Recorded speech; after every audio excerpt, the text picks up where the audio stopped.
4. The First Upheaval. That night, the night following the 6th day, while Adam and Eve slumbered, strange things were transpiring in the vicinity of the Father's temple in the central sector of Eden.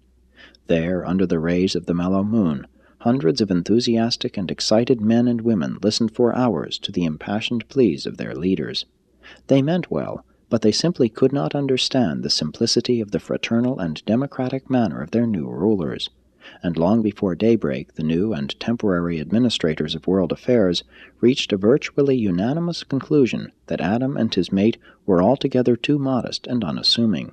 They decided that divinity had descended to earth in bodily form, that Adam and Eve were in reality gods, or else so near such an estate as to be worthy of reverent worship. The amazing events of the first 6 days of Adam and Eve on earth were entirely too much for the unprepared minds of even the world's best men. Their heads were in a whirl. They were swept along with a proposal to bring the noble pair up to the Father's temple at high noon, in order that everyone might bow down in respectful worship and prostrate themselves in humble submission.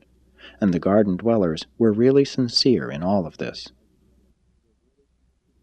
Van protested. Amadon was absent, being in charge of the guard of honor which had remained behind with Adam and Eve overnight. But Van's protest was swept aside. He was told that he was likewise too modest, too unassuming, that he was not far from a god himself, else how had he lived so long on earth, and how had he brought about such a great event as the advent of Adam? And as the excited Edenites were about to seize him and carry him up to the mount for adoration, Van made his way out through the throng, and, being able to communicate with the midwayers, sent their leader in great haste to Adam. It was near the dawn of their 7th day on earth that Adam and Eve heard the startling news of the proposal of these well-meaning but misguided mortals, and then, even while the passenger birds were swiftly winging to bring them to the temple, the midwayers, being able to do such things, transported Adam and Eve to the Father's temple.